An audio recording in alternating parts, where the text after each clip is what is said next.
каждая песня — дыхание родной земли, а каждый танец — живая летопись времени.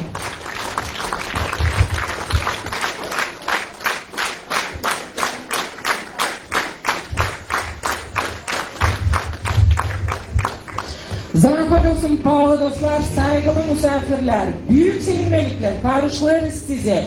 Düzava 8. Nota Silgi Kiyadın tanıtımında. 55 yıl Gagavuz Halk Oyun hem Türkü Şanlı Ansamblesi Düzava bizim halkın adetlerini hem kulturasını scenadan ilerledi. Her oyunda, her seste bizim varlığımız, geçmişimiz hem bizim umudumuz. Дорогие друзья, сегодня в этом зале царит особая атмосфера, особое настроение. Сегодня мы открываем не просто книгу. Сегодня мы открываем 55 лет истории.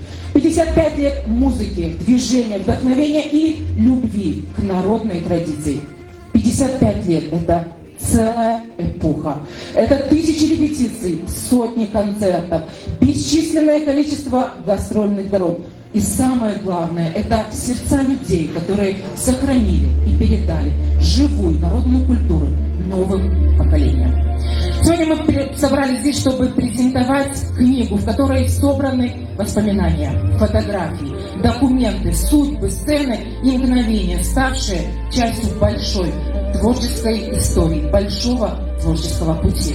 Мы рады приветствовать сегодня в этом зале руководителей коллектива, ветеранов сцены, действующий состав коллектива, почетных гостей, представителей культуры и искусства, всех тех людей, которые многие годы поддерживают и любят народное творчество. Давайте поддержим друг друга теплыми аплодисментами.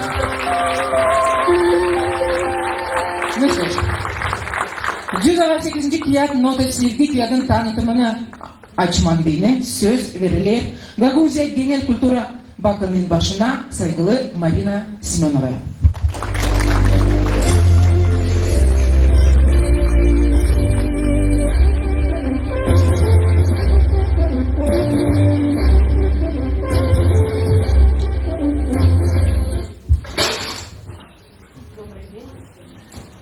Добрый день, уважаемые коллеги, добрый день, уважаемые друзья. У каждой мелодии есть первое дыхание, у каждого танца есть первый шаг. Народная музыка, она не стареет, она живет, пока есть те, кто бережно хранит ее. Народный танец не замирает, пока есть те, чьи сердца бьются в его ритме. Сегодня мы с вами открываем книгу, в которой каждая страница как новый выход на сцену. 55 лет назад сцена впервые услышала ритм народного ансамбля песни и танца «Дюзава». И с тех пор музыка и танец говорят языком времени, памяти и сердца. Сегодня мы открываем книгу, в которой этот путь сохранен. У этой книги нет одного автора. Ее писали огромное количество сердец артистов и зрителей. 55 лет – это не возраст коллектива, это количество лет, прожитых в танце и музыке.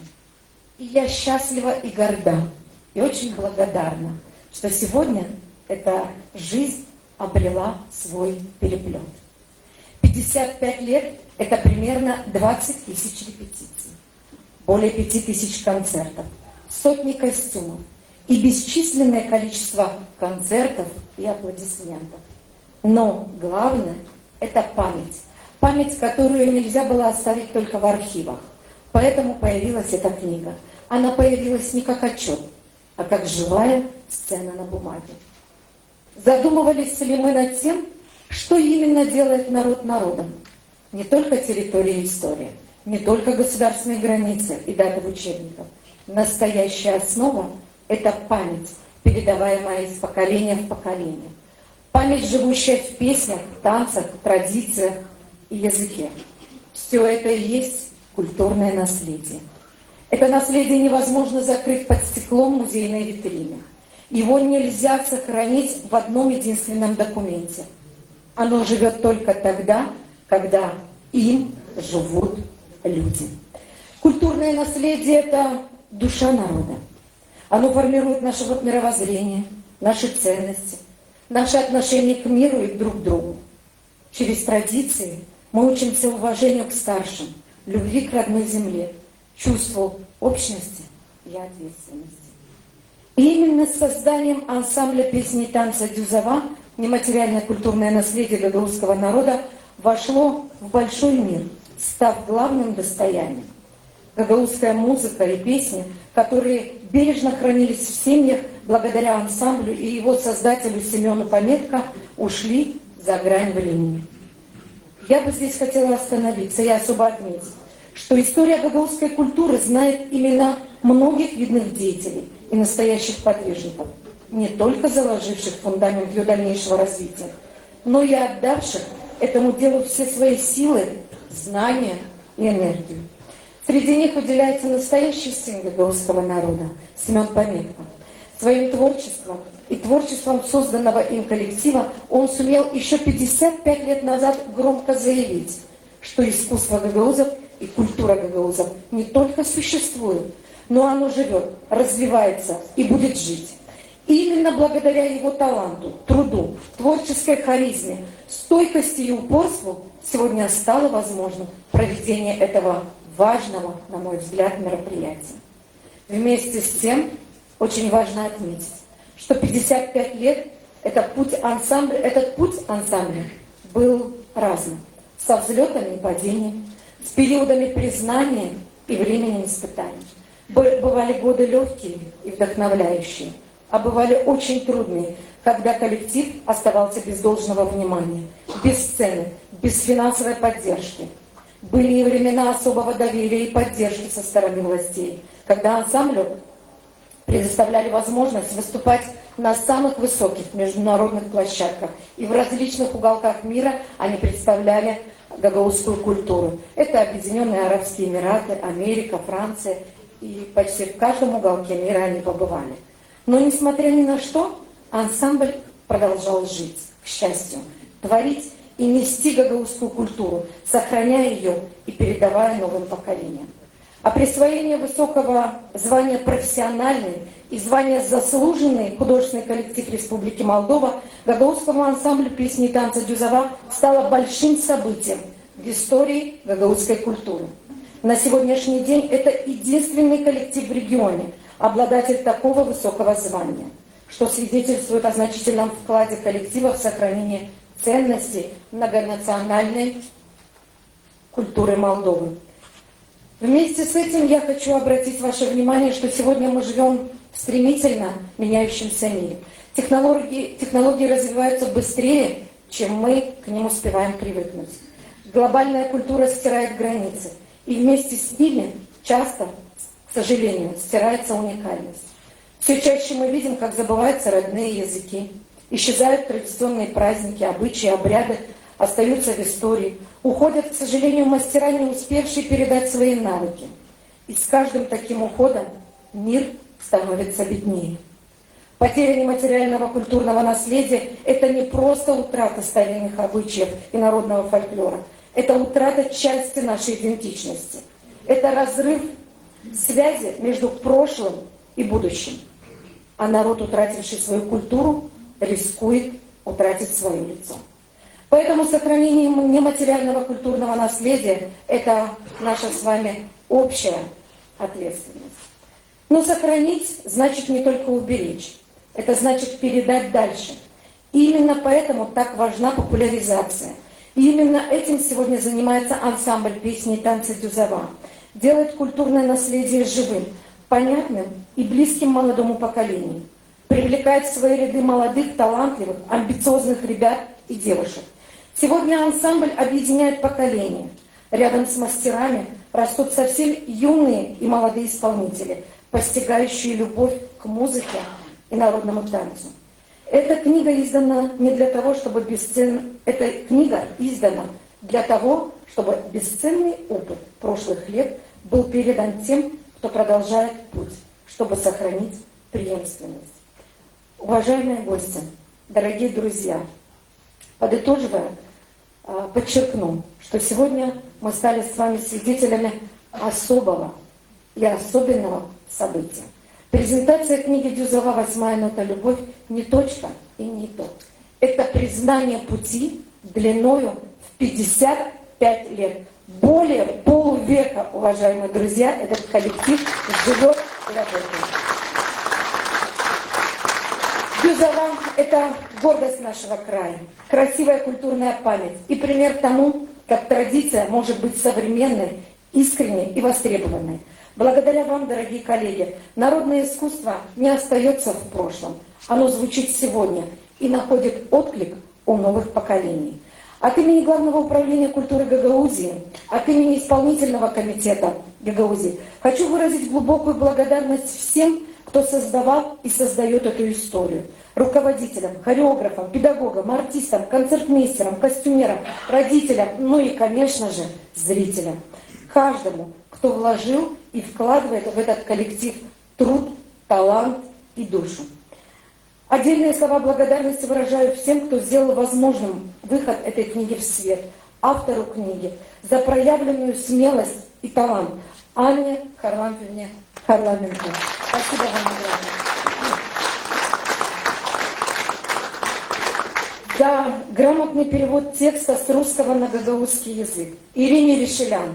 Спасибо большое. За слаженную работу специалистам Главного управления культуры Гагаузии, коллеги, отдельная благодарность всем. За исторические правки и консультации художественному руководителю ансамбля и дирижеру Татьяне Ивановне Щеголевой. Татьяна Ивановна, спасибо большое. За скрупулезно собранный материал региональной библиотеки имени Драганова, авторам компьютерной верстки Юрию Стамат и Марине Дмитриеву, региональному историческому краеведческому музею муниципия Камрад, Национальному гагаузскому историческому краеведческому музею имени Карачбар, историко-краеведческому музею села Чешмекёй, редакции газеты «Вести Гагаузии». Всем спасибо за предоставленные уникальные архивные фотографии, материалы, ну и огромная благодарность всем причастным к изданию этого уникального печатного издания. Пусть эта книга станет не только летописью славных лет, но и вдохновением для будущих страниц, новых постановок, новых побед, новых встреч и бурных аплодисментов. От всей души желаю коллективу творческого долголетия, энергии, верности традициям и смелости идти к новым художественным вершинам. Саул, Варон, Кутлуджаулсен.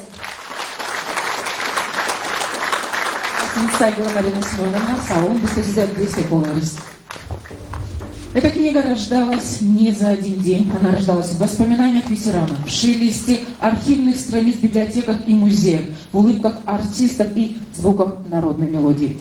Мы приветствуем человека, который превратил историю в книгу, а память в живое слово. Автора этой книги, летописца 55-летнего творческого пути гагаузского ансамбля песни и танца Дюзова, уважаемую Анну Дудогла Харламенко. Анна Харламенковна, вам слово.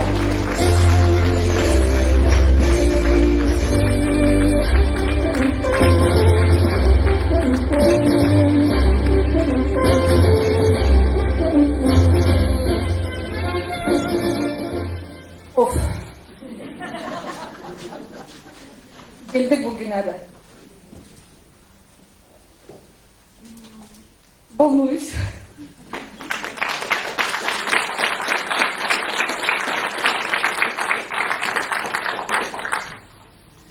Писала эту книгу 9 месяцев. Это как рождение ребенка. 9 месяцев он во мне рос. И я чувствовала большую ответственность от масштаба, от этой заявки, от всего, что я узнала, откопала, со всеми людьми, с которыми познакомилась. Были моменты, когда я очень как у всех женщин, которые ждут ребенка, мне колбасило, тошнило. Был этот токсикоз ужасный от всего, что происходит вокруг этого коллектива. Были моменты, когда думаю, ну ладно, все, обойдутся они без моих литературных трудов, но ребенок во мне рос и не давал мне покоя, не давал мне возможности это все оставить. И вот он родился.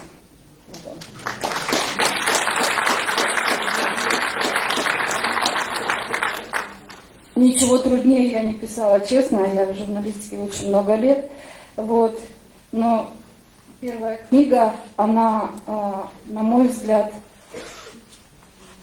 большой национальный код культуры гагаузского народа, гагаузской традиции, гагаузского края и нашей гагаузской изюминки, гагаузской гордости, ансамбля песни и танца «Дюзова». Я этот коллектив знаю очень давно. Когда в 80-е годы я вернулась из Института искусств МРА, первый, с кем я познакомилась, это был Семен Пометко, Илья Филев, Дмитрий Пеев, Гриша Мораль. С Георгием Куртевым я вообще за одной партой сидела, это мой одноклассник. Да. С Тамарой Александровной Кукулевской я уже плотно дружила, с Шурой Павленко Розенкранцем тогда познакомилась. В общем, это были имена, которые меня вдохновляли тогда на вот эти мои какие-то литературные открытия.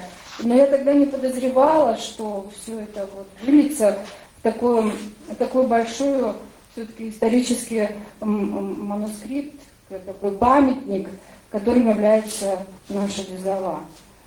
Семен Васильевич стал моим близким другом, с которым я за ним ходила, постоянно с блокнотом, с ручками, он от меня все время отмахивался, я все время задавала ему вопросы, все что-то спрашивала, записывала. И вот эти записи я нашла, когда я работала над этой книгой, даже нашла интервью, которое не было опубликовано, задала те же вопросы Татьяне Ивановне, и получился очень интересный такой диалог на перекрестке времен. Вот. Я даже когда работала на телевидении, я почему-то хотела делать документальный фильм про Дюзову. Я успела тогда записать разные кадры с Чухрием, с Мурзаком, с Батгросом. В общем, Дюзова во мне жила, видите, она, в общем-то, писала 9 месяцев, а рождала, наверное, всю жизнь. Заложено было в это вот. И вот все книги, все публикации, все документы, архивы, которые можно было бы найти в этот период, я прочитала, перепустила через себя и заложила в эту книгу. Сожалею, что не со всеми удалось встретиться. Например, вот я Клавдию Васильевну очень искала, она болела, я не смогла с ней встретиться, Илюшвили со мной только по телефону поговорил. Но, в принципе, с большинством я бы делала более 100 интервью. Поэтому все, что в книге есть, что бы вам потом ни говорили, все, что в книге есть, документально подтверждается или воспоминаниями, или какими-то архивными документами, или какими-то личными встречами и так далее. Есть свидетели, есть бумаги, есть библиотека наша, которая сохранила все публикации о Дюзове. Вот, они прям совершили гигантский труд, и все это там хранится, можно пойти прочитать. В общем, дорогие мои, когда я была на юбилейном концерте Дюзовы, ну, я уже после того, как книга уже вышла, я ее держала в руках, я смотрела на них, как они танцевали. Сегодня вы видели сами, как танцуют, и сам руководитель был сегодня на сцене, Виктор Градинарь, вот, который потом скромно переоделся и сел рядом со мной, а вот он сегодня выступал. Вот, я смотрела на Татьяну Ивановну с ее молодым задорным коллективом. Я вспоминала Семена Пометко. Хочу упредить всех. Этот человек достоин особой памяти. Этот человек начало, этот человек душа. Этот человек отдал жизнь Дюзове. И он сегодня в земле. Я очень прошу, не закапывайте его глубже. Он основатель, он отец. Он отдал все свои силы, всю свою любовь. Откуда родилось название этой книги? Семену Васильевичу всегда было музыки 7 нот, ему всегда этих 7 нот не хватало, ему всегда хотелось еще чего-то другого. И мы с ним как-то однажды так в шутку придумали, что 8-я нота — любовь. И вот Дюзова — это именно та любовь. Любовь к народу, любовь к музыке, любовь к танцам, любовь к родной земле, любовь друг к другу, любовь к жизни.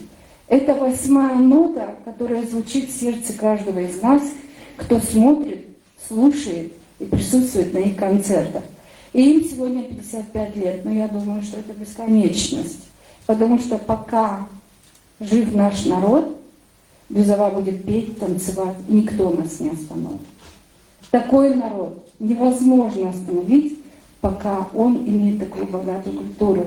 А ведь именно Бюзова, именно вы, мои дорогие, подняли эту культуру на такой высокий уровень и показали всему миру. Я честно признаюсь, что я 333 раза плакала на вашем концерте. Ну, может быть, 334. У меня однажды голова закружилась, когда танцевала Бюзова, и, наверное, я сбилась со счета. Наверное, 334 раза я плакала. От чего? От восторга, от восхищения, от ликования, от гордости, от любви, от того, что они показывают и делают, от народного вот этого стремления вырваться вперед, от полета, который они демонстрируют, от музыкальности, от эмоциональности, от душевности. 334 раза перечислить там, нет?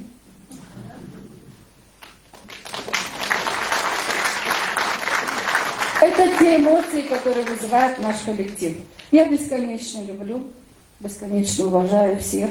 Со многими познакомилась, бывала на репетициях, разговаривала с каждым, не с каждым, а со многими. Вот. И память листала, все, что накопилось.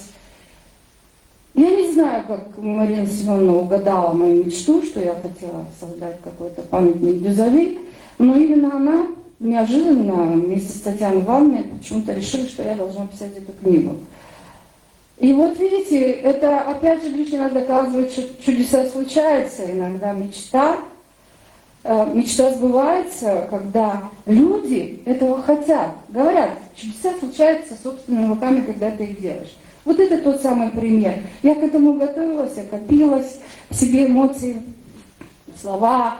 Я сейчас вот дома полистала книгу и сама думала, откуда эти слова взялись. Это ваша музыка меня настроила на такой вот литературный лад. И у меня откуда-то появились эти слова восхищения и восторга. Благодарю всех.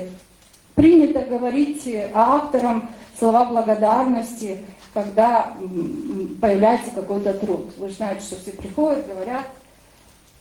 Позвольте, и я скажу. Я хочу поблагодарить прежде всего Бюзову, коллектив Бюзовы, который стал для меня родным. Мы теперь как сиамские близнецы с вами, поэтому если родилась первая книга, а я вот как любящая мама плачу на ваших концертах, ну, наверное, родится и второй ребенок, куда уж деваться-то.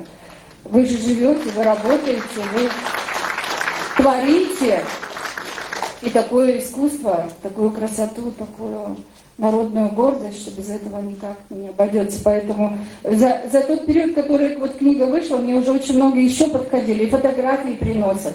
Фотографии мы искали по всей стране, по всему миру, как говорится, потому что архива большого не было почему-то, именно фотографического, а в газетах не все возьмешь. В газетах много всего, но там публикация стирает качество.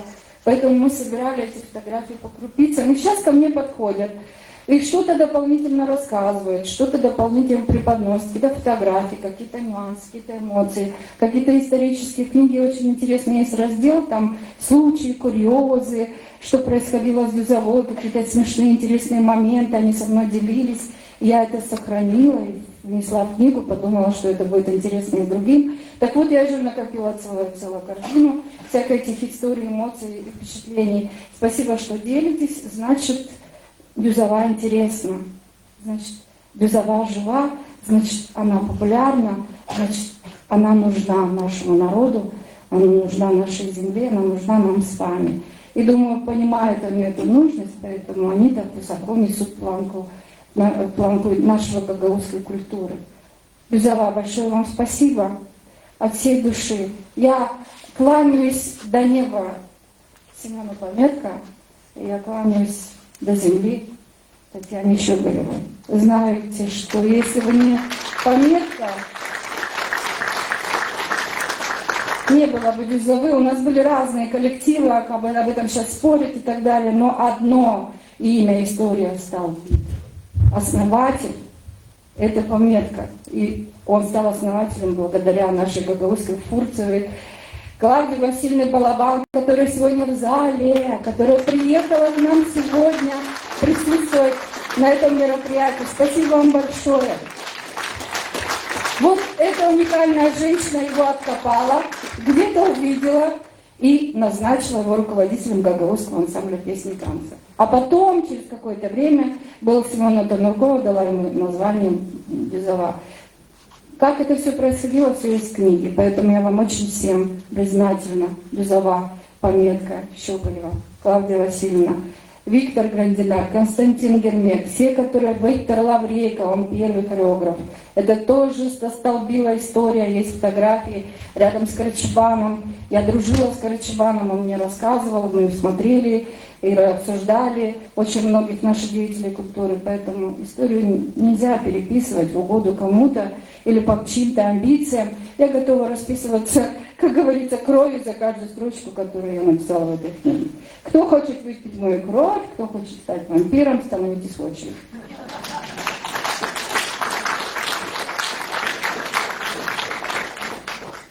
Я приготовила не просто благодарности, но я приготовила маленькие сюрпризы. Вот, девочкам, прошу мне помочь. Вот, значит, моя благодарность Дюзове и мой подарок. Где там мой подарок Дюзове, девочки? Татьяна Ивановна.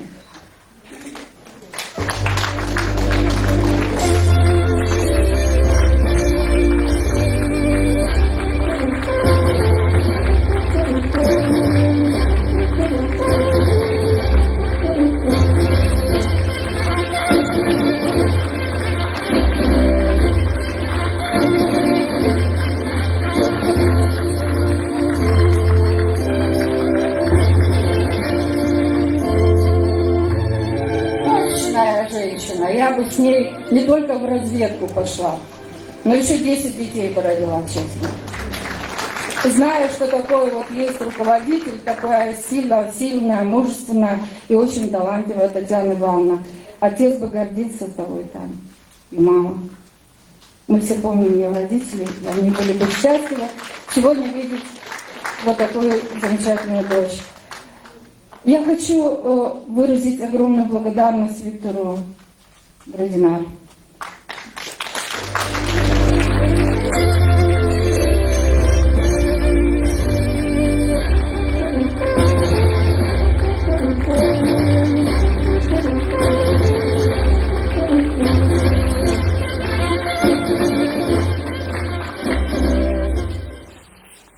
Когда он танцует, я весь мир люблю, у меня голова кружится, и мне хочется говорить всем добрые, ласковые слова, потому что... А когда я с ним говорила, честно, вам скажу, что я домой пришла, и мне было очень жаль, что я не могу записаться в Дюзову и танцевать к ней.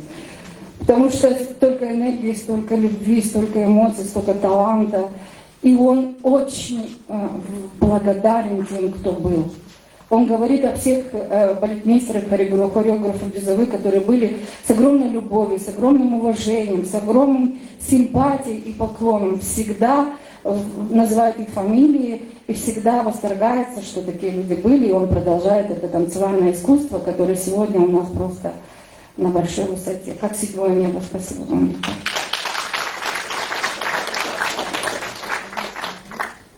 Я хочу вот эту 8-ю ноту «Любовь» вручить сегодня сестре Семена Васильевича Пометка, Прасковье Васильевне.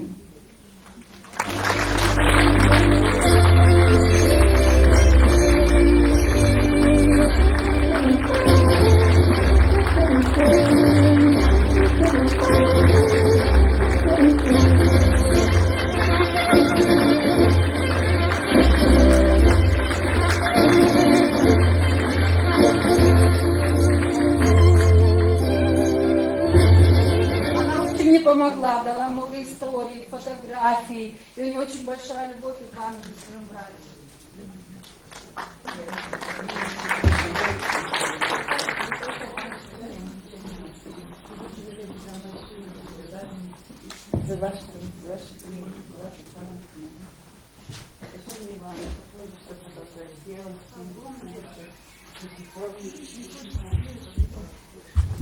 Я хочу выразить большую благодарность.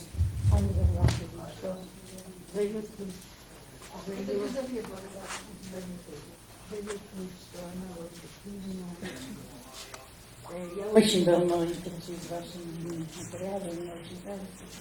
И именно для написания книгу о нем, это очень личное качество, надписи большая память. Все памятное, да? И Татьяне Ивановне, что продолжает уже 28 лет. В этом году исполнится 28 лет, как мы книгу показывали. 5 декабря. Вот. Еще раз время, когда мы большое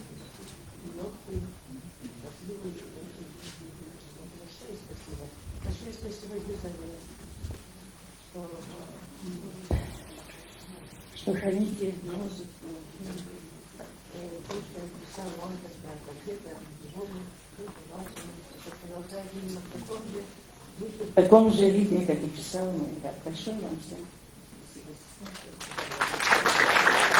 Я хочу сказать, что Украина наша счастливая земля, так и здесь, на этой земле, родился такой человек, который первый прославил наш маленький народ, что он жил.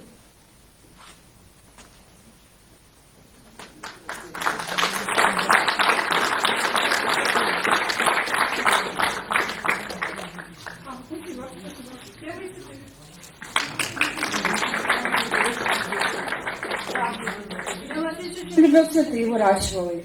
Да, у него был целый садик. Цветочный. Спасибо вам большое.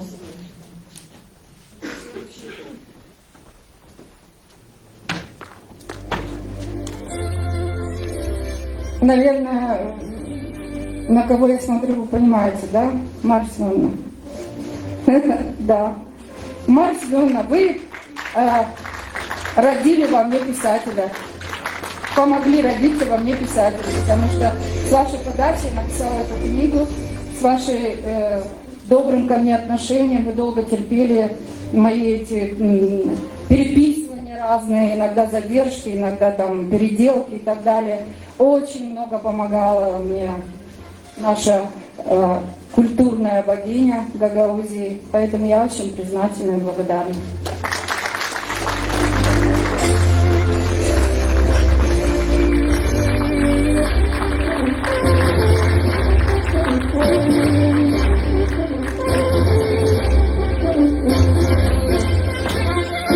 Я часами пропадала в региональной библиотеке, у них очень большой архив собран, поэтому региональная библиотека, кто у нас тут есть, по-моему, я видела, девочки, есть, подойдите, пожалуйста, с большой признательностью, с большим поклоном за ваш труд. Они как Плюшкины, понасобирали все, повырезали все. У них такой богатый архив. Те, которые в чем-то сомневаются, ходите в библиотеку. Там всегда есть доказательства нашим словам. Спасибо вам большое.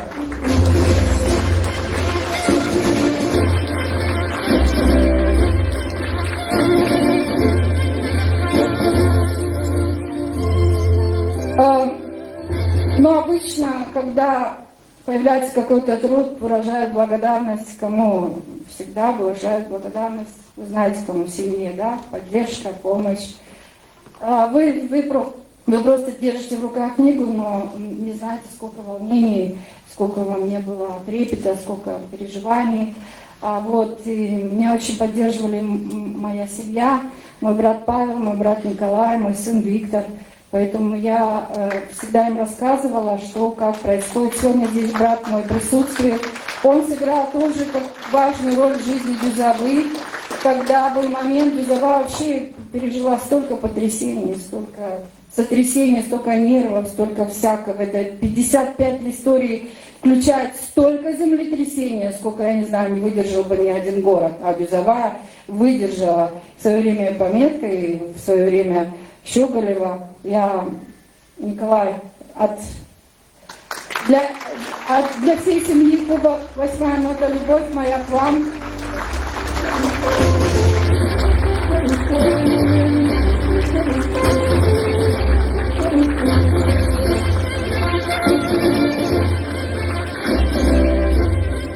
Большое спасибо, Дюзава для меня тоже кое-что значит. Не буду много говорить, но скажу один момент, что где-то наверняка маленькую лепту, но я тоже внес. Я помню момент, когда наверняка самые тяжелые времена для Дюзавы, когда ее убирали из бюджета, отпускали в свободное плавание, чтобы она себе сама зарабатывала. И тогда, будучи примаром, естественно, что вместе с муниципальным советом мы поддержали и сделали тогда Дюзову муниципальным коллективом. Для того, чтобы сохранить. Ну, прошло время, все вернулось на свое. И я очень рад, что сегодня такая книга у нас есть, которая об этом будут знать не только все жители Гагаузии, но это станется такой подарочным экземпляром для выезда всех наших чиновников, когда едут они куда-то за пределы, в другие страны, для того, чтобы весь мир узнал про Дюзову. Спасибо.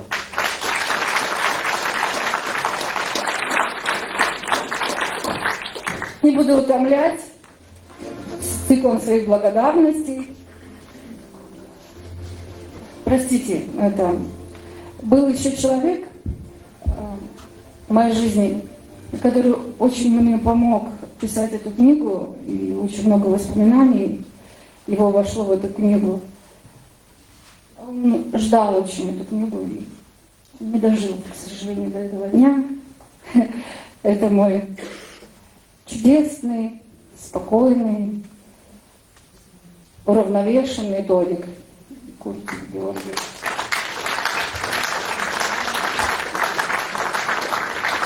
Я хочу вручить его супруге, но это не только для него, это нота для Димы Караджова, которого я очень любила. Это нота для Кости Рушика, нашего таланта, многогранного. Это нота для Ильи Филева, который писал великолепную музыку. Это нота для Константина Гермека, для Виктора Лаврейка. Это нота для Иона Баса. Я сейчас вам как раз хотела сказать, его родственники должны быть в зале, потому что я их приглашала, они меня пришли. Для Иона Баса. Вы знаете, я с Ионом Басом не просто дружила, мы с ним обменивались шляпами. Вы знаете в городе, что я большая шляпница, я всегда хожу в каких-то красивых головных уборах, и он тоже любил шляпы. И однажды зашел к нам в редакцию и говорит: какая у тебя федора? А я не знала, что федора называлась моя шляпа. Это он бас мне открыл. Я говорю, ну раз она федора женщина, она должна быть у мужчины на голове. И подарила ему шляпу свою. Вот, и он потом мне все время говорил, что вот моя шляпа, федора греет его голову. Вот. Для Леонида Мутафа, который тоже был в этом коллективе, сыграл большую роль, когда они поехали в Москву. Для всех наших небожителей 8 лета любовь от меня. Примите, пожалуйста.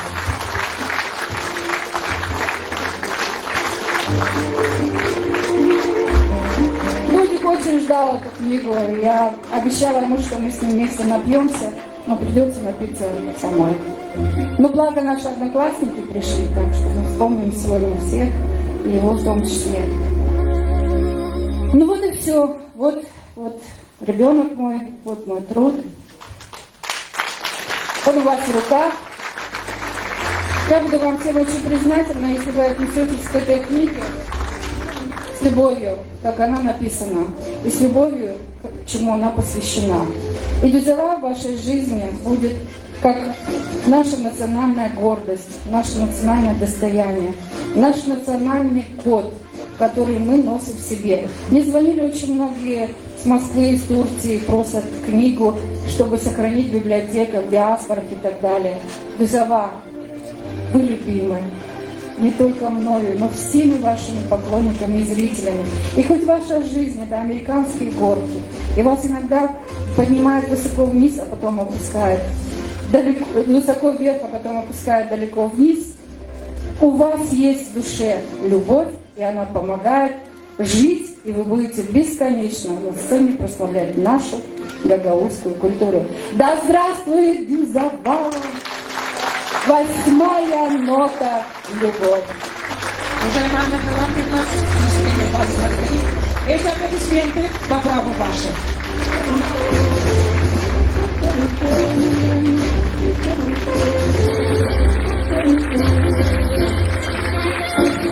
Я вообще-то настроилась говорить до вечера, но вижу, что вы устали, поэтому позвольте мне уже покинуть эту сцену и дать слово всем, кто хочет что-то сказать.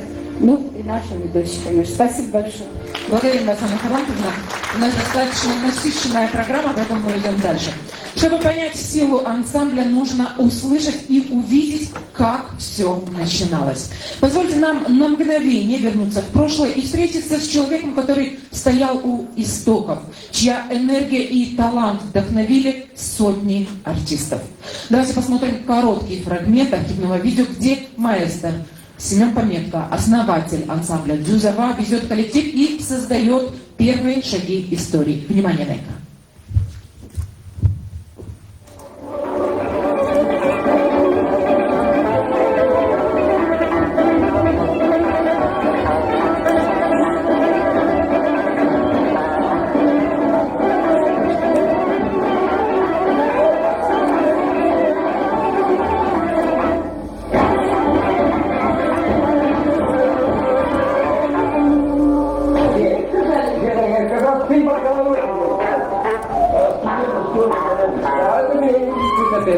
Да, студенты.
энтузиазм на следующий день. То есть музыканты у нас все профессиональные, все любят это делают, делаются пока. Я считаю, что культуре надо уделять. Говорим много о культуре сегодня, но очень мало делаем для того, чтобы поднять культуру. Надо более серьезно как-то отнестись к этому, потому что культура это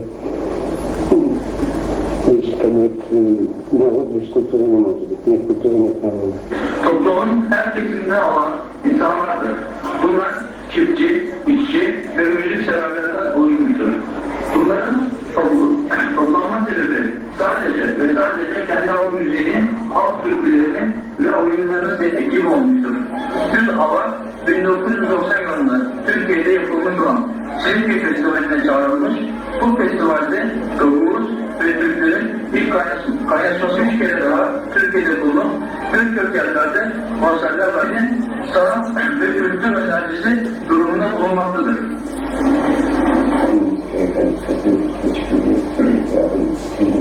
Çok yardım ediyorum ve de koruyorsun karşılık. Sağ olun.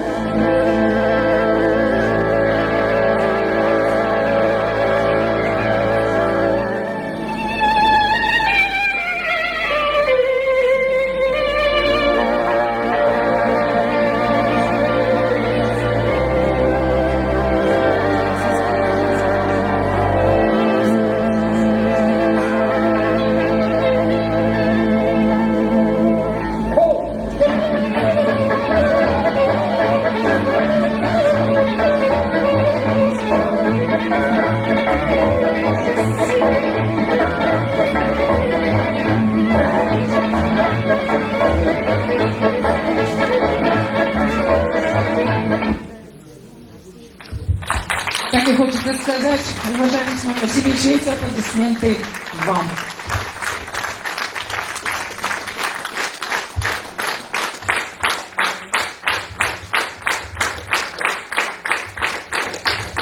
Продолжать делать длиною в 55 лет большая честь и огромная ответственность. Сохранять традиции, вдохновлять артистов, презентовать новые постановки. Все это требует таланта, силы и настоящей любви к народному искусству. С особым уважением я предоставляю слово художественному руководителю Дагурского ансамбля песен танца Дюзова Татьяне Щеголевой.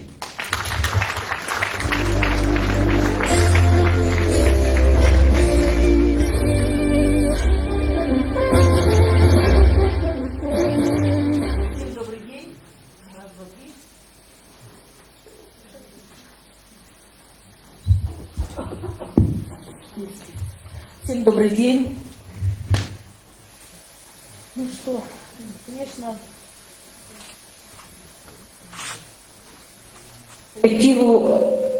коллективу отдана большая часть моей жизни. Я пришла в 1978 году. И научилась в этом коллективе любить музыку, быть добрее,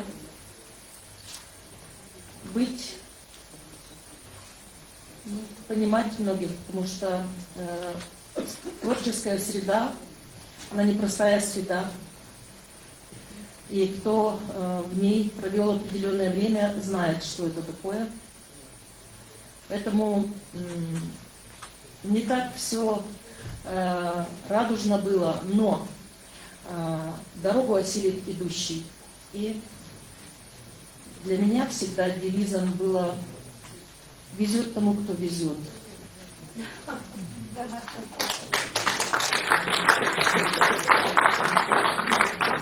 И когда это было необходимо, делать определенные жертвы ради всеобщего дела.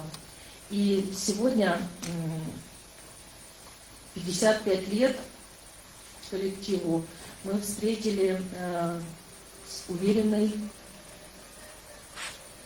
поступью, уверенной осанкой, уверенностью в себе. Я горжусь этим коллективом и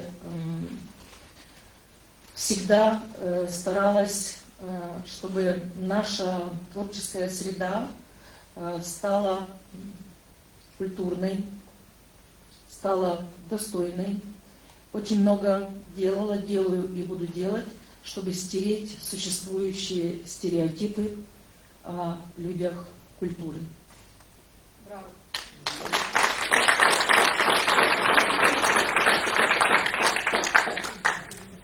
Семен Васильевич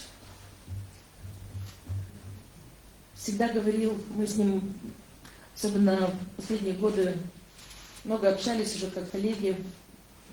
Он болел, и часто я его замещала на репетициях. И когда что-то не получалось у него, получалось у меня, и наоборот. И он всегда говорил: как ты это делаешь? Вот я так не могу. Я говорю, ну, потому что, я говорю, ты мужчина, я женщина. Говорю, то, что может сказать мужчина, женщине не дано. Но уже у женщин есть свои какие-то ключики. Вот, поэтому сейчас, глядя на экран, очень много промелькнуло в памяти. И вот мы с Федором Ивановичем сидим рядом и говорим о том, что никто не знает дату ухода Семена Васильевича. Я говорю, мы для этого сделали все, чтобы у него только был день рождения. Да. Чтобы его жизнь продолжалась в коллективе. И я хочу всем сказать, что коллектив живет, развивается и будет развиваться. Не будет нас, будут другие достойные преемники. И мы стараемся и воспитываем молодое поколение.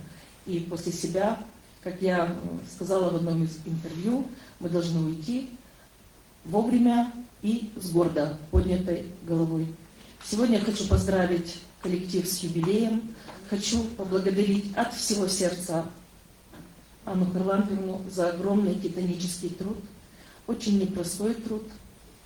И когда мы начинали сбор информации, мы не думали, что так будет нелегко, непросто. Но все-таки это случилось. Поэтому огромное спасибо всем, кто в разные годы принял участие в жизни коллектива. Тот, кто в разные годы вложил частицу своей души в этот коллектив. Коллектив это сегодня не только творчество, но сегодня это и большая поддержка со стороны работодателя, так я скажу. Но это, конечно, управление культуры, это, конечно, Примария, это, конечно, Камрадский государственный университет, кузница наших кадров. Всем огромное спасибо за поддержку. Вам, Федор Иванович, вам, Петр Михайлович, потому что вы скажете тоже за большую-большую поддержку. В добрый путь. Всем крепкого здоровья. Спасибо. Татьяна Ивановна, благодарим вас за эти слова. Если музыка – это душа ансамбля, то танец – это его дыхание. Он слышит ритм еще до того, как звучит музыка, видит рисунок танца еще до первого шага. Под его руководством традиция обретает форму, характер и силу. С песным словом я приглашаю на эту сцену хореографа ансамбля песен танцы Дюзова Виктора Гребинаря. Ваши аплодисменты.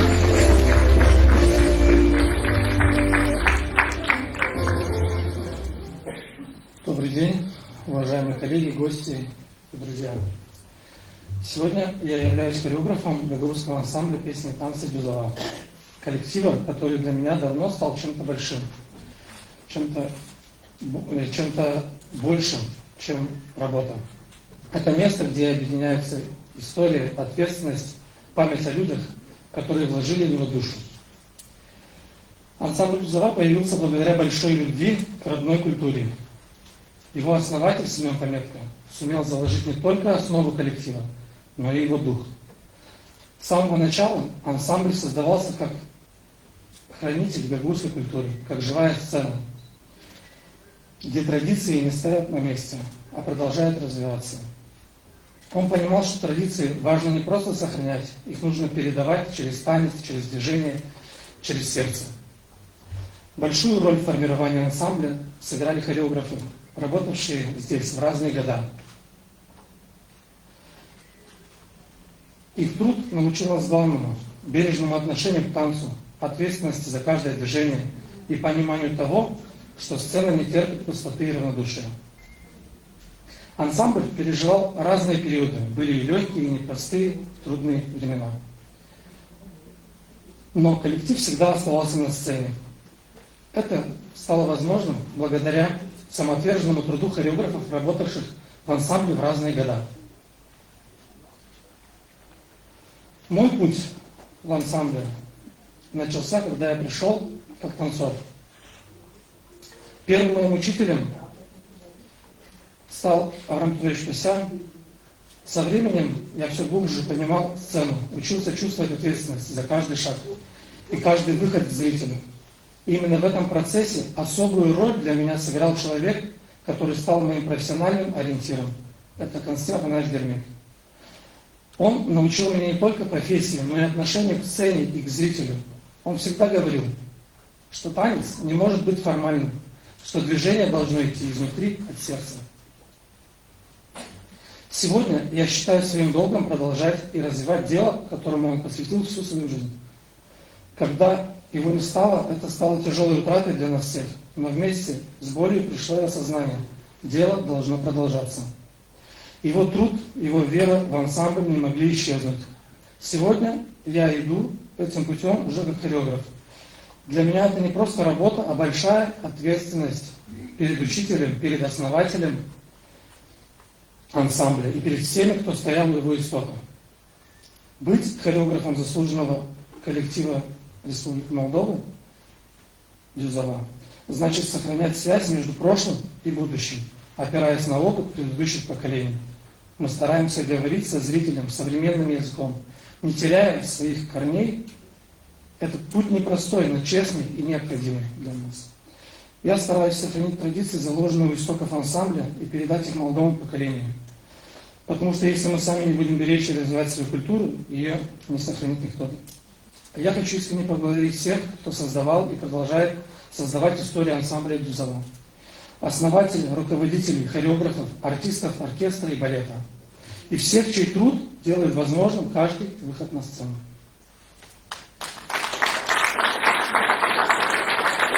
И в самом конце хочу сказать главное. Ансамбль – это не стены и не сцена. Ансамбль – это люди. Люди, которые верят, работают, переживают и любят за свое дело. Мы – продолжение тех, кто начинал этот путь. И пока в наших сердцах звучит эта 8-я нота, нота любви, Дюзова будет жить, развиваться и оставаться важной частью культурной жизни нашего народа. Спасибо. Виктор Петрович, благодарим вас.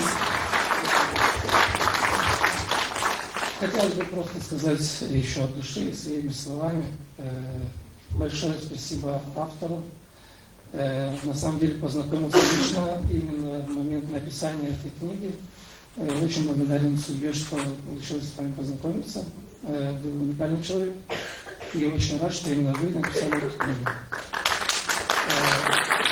И хочу сказать еще, в момент, когда я пришел руководить танцевальным составом, ты, я про себя говорю, не до конца понимаешь, что ответственность и куда ты попал. И именно лишь со временем, когда ты работаешь, в момент, вот такие моменты написания книги, воспоминаний, вот это чувство ответственности, оно становится еще большим, и ты понимаешь, что ты должен продолжить это правильно, потому что очень многие люди отдали всю свою жизнь ради того, чтобы это все жило. И ты не имеешь права не продолжить это. Спасибо. Как ответ ансамбль дарит музыку, танец и вдохновение своим зрителям. Но как воспринимают это обычные люди, жители и гости нашего любимого города Камрата? Мы решили узнать у них лично, что для них значит ансамбль песни и танца «Дюзова». Давайте вместе увидим, посмотрим их ответы, искренне, живые и местами очень трогательные. Внимание на экран. Дюзова bizim Gagavuz halkımıza, Gagavuz kulturumuza çok önemli bir kolektif. Hangisi böyle bir vizit kartı gibi tanıdır Gagavuzlar her tarafta. Ben de kullanıyorum ondan, hani kendim de 78. 84. yıla kadar aldım pay bu oyun koleksiyonunda. Da Dюзова işidir. Elbette biz hem Gagavuz kulturasını hem de aklımıza getiririz. Bizim maestro Simeon Vasilievich Pametko, hangisi rahmetli oldu, yok bizim aramızda, ama onun işi devam eder. Hem de onun müzik sanatları şimdi de biz işleriz. Onun коллективundan hangisini hangisinde o yönderciyle. Для мирового масштаба это такая культура народа нашей Гагаузии, который может показать все свои достопримечательности, все свои таланты, умения, культуру нашу могут передавать только через танцы, через песни. Поэтому 55-летие образования этого ансамбля под руководством, покойного Пометка, он же есть начало всех начал. И поэтому про нас даже и не знали. Только благодаря этой основе мы уже были известны не только у нас в Гагаузии, мы и за пределы Гагаузии были. И я всегда горжусь, и всем говорю, что это Гагаузия. Я думаю, что вот эти ценности, они должны передаваться нашим через поколение в поколение. Оно бесценное, оно крутое, оно классное, оно заряжает энергией, и потом ты заходишь в мастерскую и передаешь это через творчество, через бумагу, через холсты. Дюзова — это такой символ. Хочу сказать, что в Дюзове очень много моих знакомых, там есть мои коллеги, там есть мои студенты, и всегда приятно видеть их. И вот этот огромный концерт весь, трехчасовой концерт, продолжаешь видеть горящие глаза, продолжаешь видеть лучезарные улыбки. И что больше всего радует, что в коллективе прослеживается очень хорошо преемственность поколений. И очень приятно видеть, что детки наши проявляют интерес к фольклору, проявляют интерес к культуре нашей и с большим удовольствием участвуют вот в таких вот концертах, да, вносят свою какую-то свежую струю. И очень приятно смотреть на наших детей, которые танцуют, которые интересуются народными танцами. И пополняется коллектив молодыми и маленькими детками. Ансамбль песни танца «Дюзова» — это, наверное, уже стал нашим брендом нашего края, нашей Грузии, да и всей страны Молдовы. Поскольку за эти 55 лет столько музыкантов прошло через этот коллектив, и столько танцоров, что не уместить, наверное, на одной концертной площадке. Но надо сказать, что когда начинается какое-то дело в любой сфере, никогда не знаешь, как это будет дальше. Наверное, Семен Васильевич даже не предполагал, что так разовьется музыкальное его культурное наследие, его край и его любовь, которую примут дальше последующие руководители, Татьяна Ивановна Щеголева и Виктор Градинай как хореограф. Сегодня концерт, который ознаменовал вот эту дату, 55 лет, он был на высоком уровне, были придуманы новые идеи вот, с маленькими музыкантами. Ну и не надо говорить, что танец, допустим, свадьба, это уже знают каждый шаг и воспринимается на любом концерте великолепно. Или буджакская сюита, которую уже тоже, наверное, знают, все могут подпевать. И в рекламе этот ансамбль не нуждается. То есть люди приходят на концерт, даже не зная, что, допустим, вот сегодня только нужно обозначить время. Я хочу пожелать этому ансамблю дальнейшего творческого вдохновения, высоких побед в искусстве. И так же, как он начинался, то есть у него за плечами большая жизнь, прошлое, нынешнее, я думаю, великолепное будущее. Главное управление культуры выражает искренние слова благодарности телекомпании ГРТ за то, что они провели этот блиц-опрос. Если позволите, буквально на полминутки отойду от сценария. Лично для вас, что значит Дюзова? Одним словосочетанием. Для меня это недосягаемая красота. Для вас? Традиции. Это традиции. Душа народа. Душа народа, как здорово. А еще?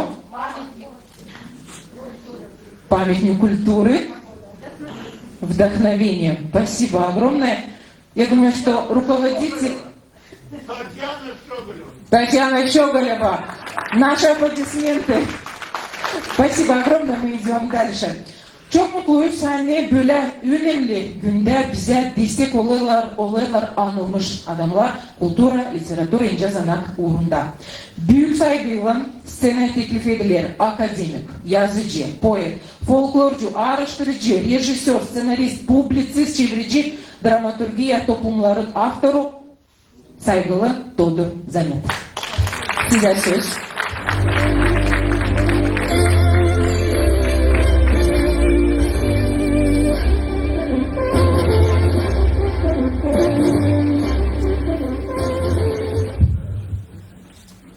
Zaman hayırlı olsun.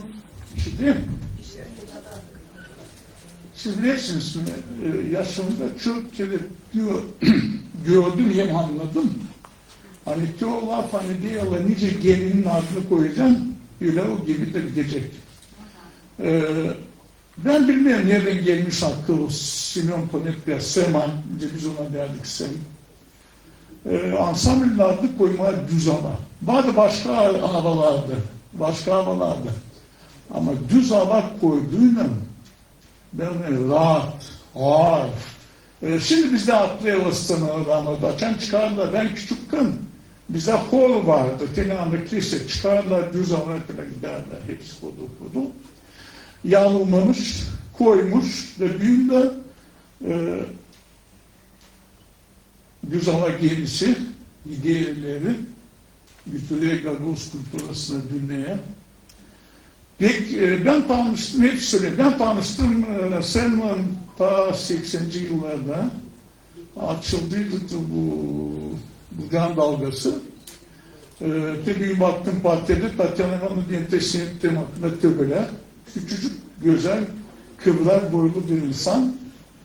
Ben size bir şey söyleyeceğim. Ben sana çektiğim işlemler bu can dalgasında en radyodan de ben sana adım hani ben çok işler bileyim. Ben bir şey bilmeyemsin. Sağ olsun rejisör Lili İvan'la Sekliyeru. Ben çağırdım stüdyoya, bizim ansambile gelirdiler stüdyoda bu oynarlar, nesi gösterdiler. Lili İvan'la sen gördük düz havanın oyunlarını, düz havayı dedi. Kıvanç Narda Paminat İnteriyer. Stüdyoyu yaptı diye bulasın ispat etti, stüdyoyu yaptı öyle güzel, yölence düz hava. Şimdi, lafta, anlatan, ben sen duydum ha sen bu kiyede hazırlayasın. Da anladım, nereye dalıyorsun sen ne diyemdiklerine. Hiç saklanmayayım, ben hep düşünürdüm, çıkacaksın sen onun içinden. Çıkacaksın mesela, lazım yüzlerce insanla buluşma, lazım sesleme, lazım onları söyletme, lazım geleme niyeler söyle. Onları koymaya öyle bu kiyede, hani olsun güzel ve biz utanmayalım. Utanmayalım, bu kiyeden ziyade biz utanmayız düz havada. Onun için sana sağ olasın. Kültür Upravleni'sine ayrı sağ olasın. Ben biliyorum ne kadar zahmet koydu Marina Simonova. Tatyana İvan'la hiç kapama gözlerim. Ben bileyim hani sen de hep bunun içinde hep yonardın, bakardın. Kimerse tuflanardınız, kimerse. Ama sonunda açan bana yolladılar elektronlu variant. Dediler yaz birkaç laf bu kıyat için. Ben beklemem böyle kıyatan. Ben beklerim de kıyat çık. Açan açtım ekranında ve gördüm ne var, ne kadar zenginlik, ne mutlu canınıza yapmışsınız bunu. Ne mutlu canınıza yıllar gidiyor. Çok işler unutuluyor. Ki onlar yoktular. Savaşa çıkmayınca baktırma onları kim vardı? Ben hep geldiğim hani sadece yaptığı koltuklar. Sığımı yaptı koltuklar. Kim onun yanında vardı? Hem yerin düğün, bu ansambl varsa, ben pek sevineyim hani vaktinde Tatyana İvan'la Şogulova almış o bayrağı ve getiriyor ileri. Ben bileyim zor vardı, zorluklar vardı. Bütün bu kaynaşmalar vardı, bölmek vardı, kavga vardı. Ama gene de çıktık ve büyük heyecan biz dersek düz hava, Moldova'da mı, Türkiye'de mi, Amerika'da mı, nerede olsun düz hava dedik ve biz biliyoruz hani bu bizim yüzümüz, bu bizim kültürümüz. Hem tabir isterim Tatyana Hanım, ne kadar da akıllı olsanız, sizin kolektifsiz yapamayacağız bu işler. Onun için bir şükredeyim bu tarafta oturanlara, şükredeyim büyük çıktılar, scena hepsi değil. Sağ olsunlar. Anlatamadın. Sen dedin ikinci kere yapma. Bilmeyen. Duyarsın ki kahve tutun da yap. Ama kutlayalım seni bu kıyatın. Kutlayalım düz havayı bu kıyatın. Kültür Upravleni'si kutlayalım hepsi Gagavuzları. Zerre sıcak bir kıyat. Nerede gitseniz, kime de bağışlarsanız bu bizim yüzümüz. Bu düz havanız. Sağ olun, var olun, kim sağ olanı çağırdınız da buyur ettiniz de geldim. Çoktan isterdim bu lafları size söylemek. Tatyana İvanovna da söylemez. De ona ilk bir başka laflar söyleyeyim. Bu kez ettim. Sağ olun. Çok sağ olun. 55 лет истории ансамбля — это не только сцена и репетиции, это еще и поддержка, внимание и понимание значимости народного искусства на государственном уровне. Мы рады видеть в зале человека, который в годы своей государственной службы был неравнодушным к судьбе гагаузской культуры. С приветственным словом на сцену приглашается доктор исторических наук, первый председатель Народного собрания Гагаузии, экс-директор научно-исследовательского центра имени Марии Васильевны Маргневич Петр Паша.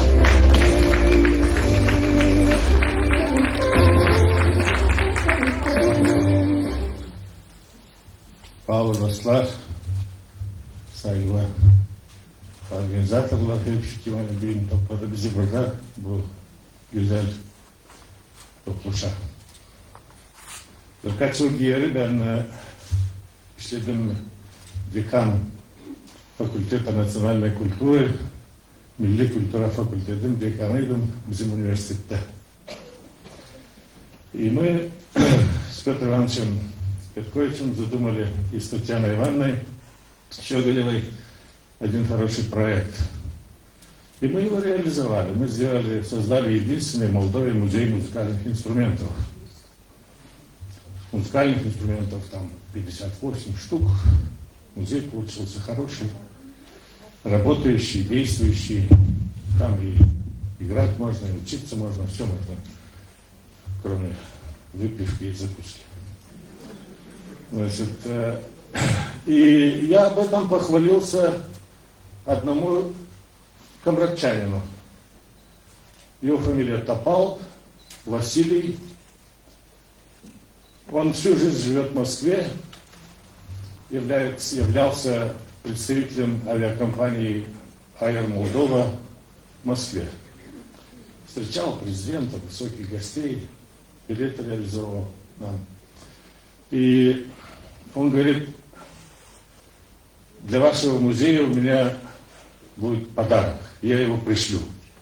И он прислал 2 книги вот такого формата Махмуда Исамбаева.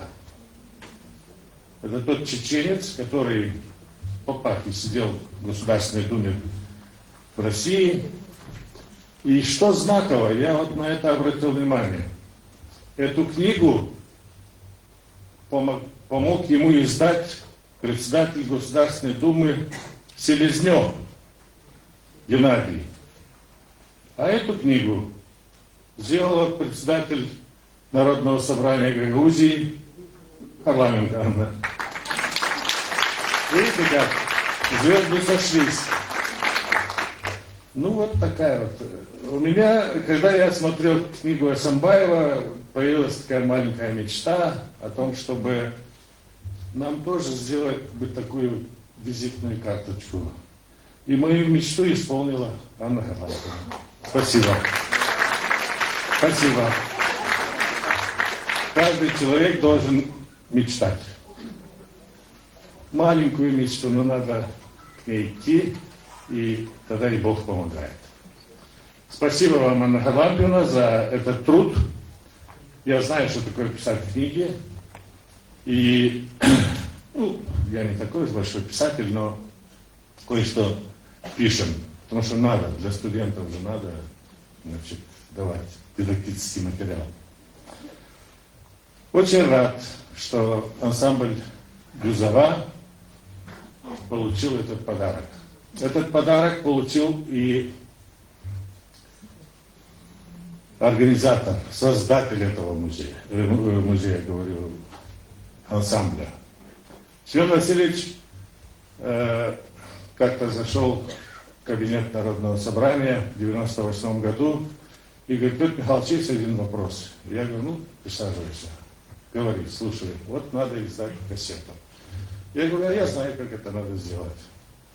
Мы обсуждали этот вопрос 15 минут и реализовали этот маленький проект. Но я безмерно рад, что у нас это получилось с помощью посла Турецкой Республики господина Мимина Аланата.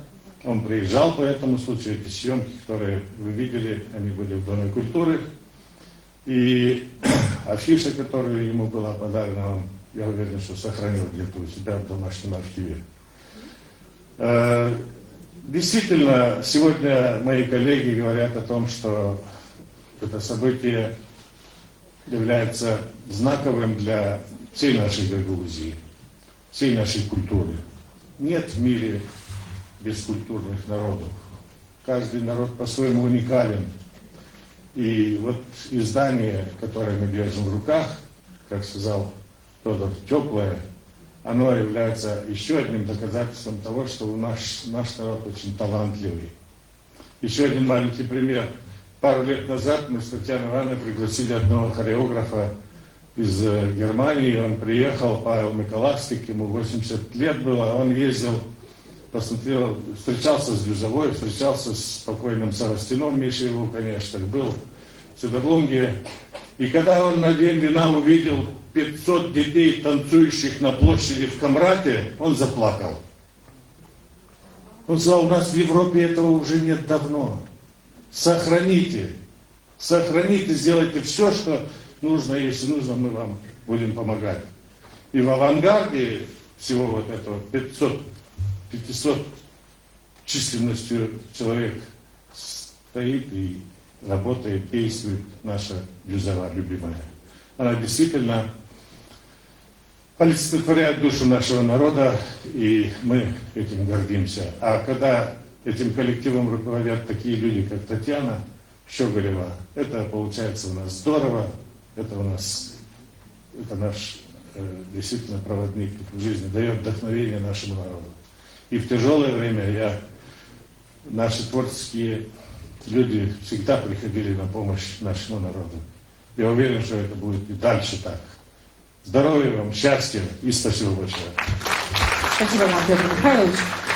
Дорогие друзья, если вы уже успели ознакомиться с книгой, то, вероятно, обратили внимание на упоминание о том, что в 1971 году руководитель районного отдела культуры, как указано в книге «Серьезная дама с портфелем», подписала приказ о назначении Семена Померка художественным руководителем Гагаузского ансамбля песни и танца. В книге она также описана как энергичная, творческая личность, глубоко преданная своему делу. Речь, конечно же, о Клавдии Васильевне Балабан. И сегодня она здесь, в этом зале вместе с нами. Клавдия Васильевна, пожалуйста, вам слово.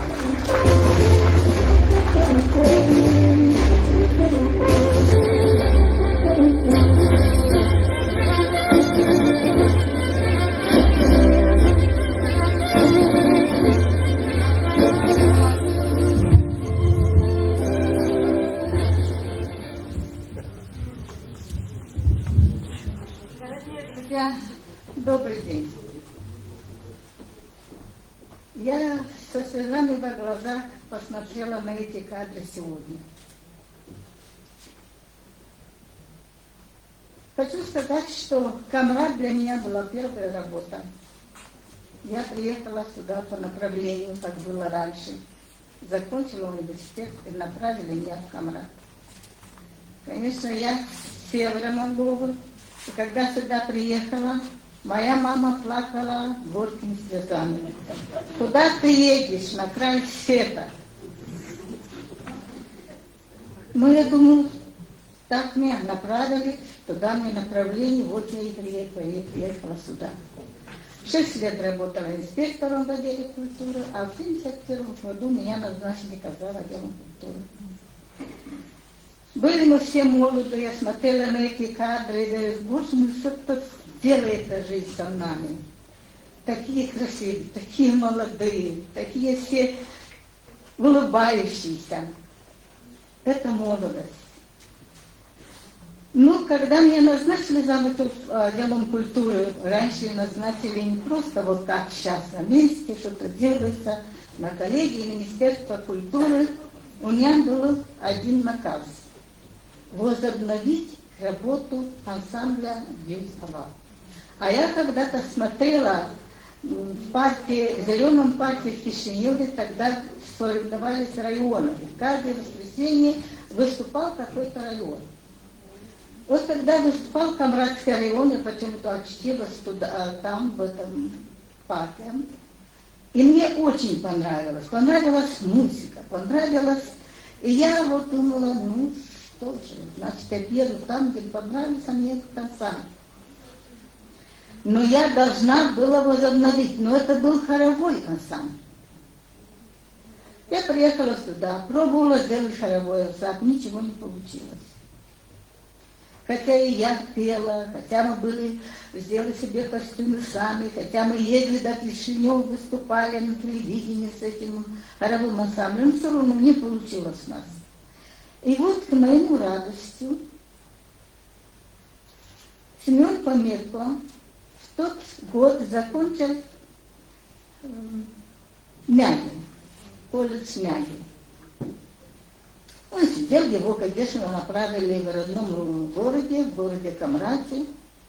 Ну, назначение должно быть с 1 сентября на работе, или с 1 августа, я уже не помню. Я видела до назначения, он еще крутился там в библиотеке, крутился там возле Дома культуры все время, но имел такие большие волосы, как носил он, когда приехал с училища. Я говорю, а на второй день я должна была, я говорила, уже с ним должна назначить его руководителем ансамбля, потому что он как раз закончил специальность, его была народные инструменты. Ну, я вызываю его в кабинете и говорю, вот завтра ты будешь третий день на работе, но, пожалуйста, на работе ты приди аккуратненький, постриженный. Вот так, чтобы ты был похож на молодого парня, приятного, красивого, чтобы всем ты понравился. Так и было. Я не думала, что он это сделает.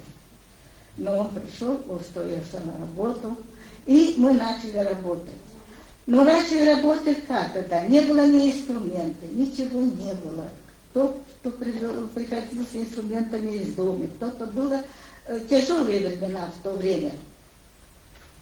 Ну, как мы создали этот ансамбль, но нужно было доказать, что ансамбль есть. Вот проводится первый всесоюзный фестиваль Советского Союза с участием всеми коллективами. И, конечно, мы должны были выступать. Я помню, у меня были новые сапожки, я сломала замок у одного сапожка. Так я переживала, что будет и как будет. И даст мне Министерство культуры все-таки оценку, что мы успели все-таки возобновить, хотя бы он уже был не хоровой коллектив, а народный ансамбль музыки и танца. Ну ладно, на второй год всесоюзный фестиваль опять только народных коллективов. И мы должны были защищать уже как заслуженный коллектив. Это было очень рано, потому что мы имели только год. Но мы должны были защищать, потому что туда было новые единицы нам дали. Ну, как бы утвердили этот ансамбль как заслуженный коллектив. Был Щедрлунг. Мы поехали в Щедрунги. А там же были два таких кандидата на первое место. Кагульский Двараж и Камрадский Дюзова. Ну, конечно, я, как всегда, рядом с ними была, всегда переживала. И вдруг, когда вышел Дюзова на сцене, на первый танец, у одного танцора, это самое, Созлегат Пинка. Не знаю. Да, развязалась вот это лапти. Развязалась. Он не обратил внимания на это, продолжал танцевать. Вот тогда вот эти Министерство культуры Союза СССР только говорит, за это надо отдавать им название заслуженный коллектив. Народный коллектив песни и танца. Вот так мы начали уже начинать. Ну тут уже раньше было социалистическое соревнование между районом, между... Мы каждый год выезжали на телевидение. И вот опять переживание, что сделать, как делать. А была возможность поехать в коллектив, который лучше выступит, поехать в Москву. Ну, кому не хотелось поехать, тем более с коллективом молодым. Я тоже была молодая, смотрю на них. на меня, как я была тогда, и думаешь, боже мой, где те годы, где та молодость, где-то все. Все это ушло в прошлое, но в память все-таки осталось самые красивые моменты. И после этого выступления наше в Кишиневе шло разговор о том, ну, там дали места. Соревновались не только района, но все отрасли этого района, в том числе и культура. И вот в 1976 году мы заняли 3-е место в Камрадский район. В 1977 мы заняли 2-е место, ну, мы соревновались в Кишиневе.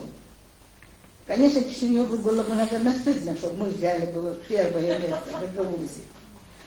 Ну, жаль, меня уже вызвали в Кишиневе на работу, перевели. Я думаю, что если я осталась до конца года, мы точно бы были уже 1-е место.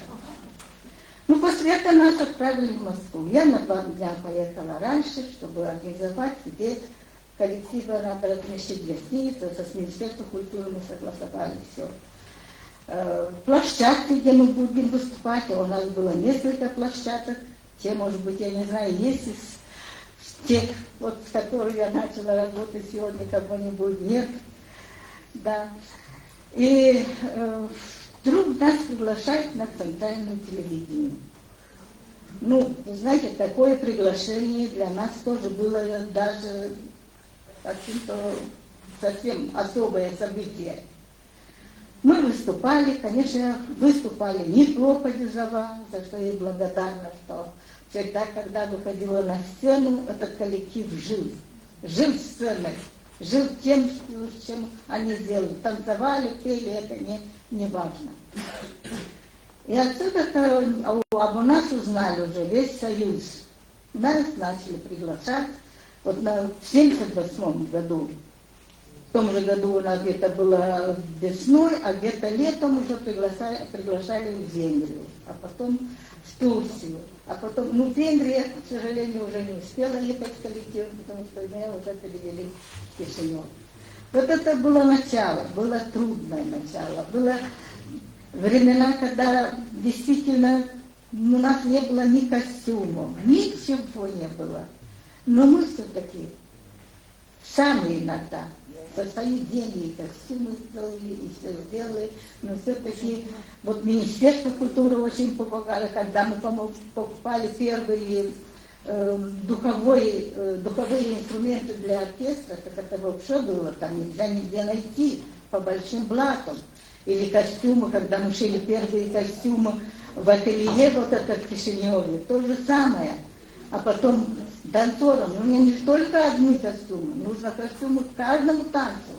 Вот все это началось, наверное, вам виднее всего, и знаете все это хорошо, как это все делается.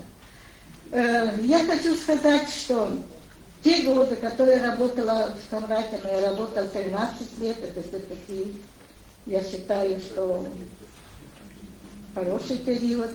Я тут становилась как руководитель, как специалист, потому что закончить высшее образование, это не значит еще ничего.